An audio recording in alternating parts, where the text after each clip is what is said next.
ዛሬ ምሽት 5 ሰዓት ላይ በአውሮፓ ሻምፒየንስ ሊግ ኤምሬትስ ስቴዲየም ላይ አርሰናል ከባየር ሙኒክ የሚያደርጉት ጨዋታ በጉጉት ይጠበቃል። የአርሰናሉ አሰልጣኝ ሚኬል አርቴታ በሶብሃ ሪያሊቲ የስልጠና ማዕከል በሰጡት ጋዜጣዊ መግለጫ ጋብርኤል ማርቲኔሊ፣ ኖኒ ማዱዌኬ እና ማርቲን ኦዴጋርድ ለጨዋታው ዝግጁ መሆን ይችላሉ በሚለው ጉዳይ ልምምዳቸውን አይተን እንወስናለን። ቪክቶር ዮኬሬሽ እና ካይ ሃቨርት በጥሩ ሁኔታ በማገገም ላይ ይገኛሉ። በፕሪሚየር ሊጉ ጨዋታ ለማሰለፍና እንዲጫወቱ ማድረግ ክትትል እናደርግላቸዋለን። ለዛሬው ጨዋታ ጥሩ ዝግጅት አካሂደናል ብለዋል። ባየር ሙኒክ ጠንካራ ቡድን እንደሆኑ እናውቃለን። በሁሉም የመጫወቻ ቦታዎች እንዴት ማጥቃትና መከላከል እንዳለ ከተጫዋቾቼ ጋር ውይይት አድርገናል። በጉዳት ላይ የቆዩ ተጫዋቾችን ከስብስቡ ጋር እንዲዋሃዱ ለማድረግ እየሰራን ነው ብለዋል። ባየር ሙኒክ በውድድር ዘመኑና በዛሬው ጨዋታ የተለያዩ ፈተናዎችን ይዞ ይመጣል። ቡድኑ የተለየ የዛሬው ጨዋታ ትልቅ እድል ነው ብለዋል። በኮምፓኒ ደስተኛ ነኝ። ሙኒክን ጥሩ እንደሚያደርገው ስለማወቅ ስኬቱ አልገረመኝም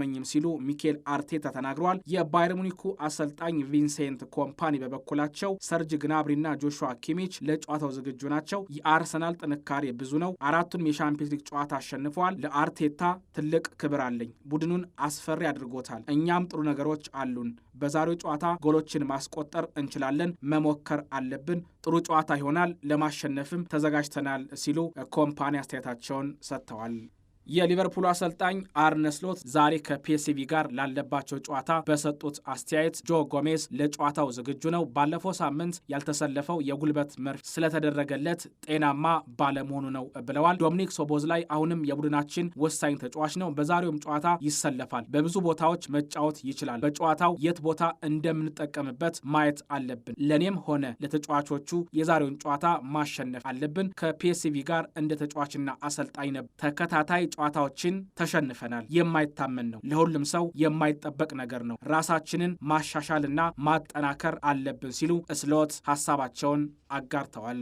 ማንቸስተር ዩናይትድ በጥር የተጫዋቾች ዝውውር መስኮት 3 የሚደርሱ ተጫዋቾቻቸውን በውሰቱ ለሌሎች ክለቦች ለመስጠት ማሰባቸው ተገልጿል። ክለቡ ከ15 በላይ ተጫዋቾችን በውሰት መላኩ ይታወቃል። ጃደን ሳንቾን ጨምሮ በርካታ የአካዳሚ ታዳጊ ተጫዋቾች በሻምፒዮንሺፑ በሚገኙ ክለቦች በመጫወት ላይ ይገኛሉ።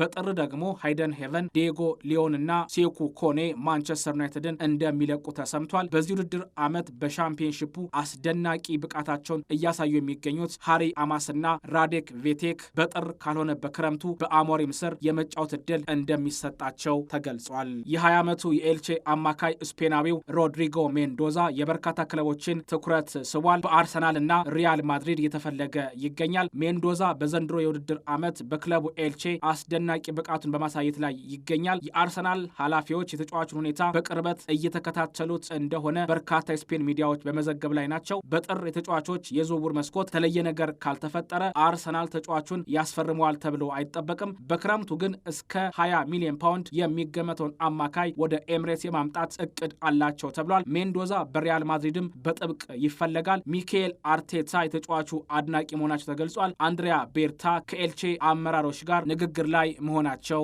ታውቋል።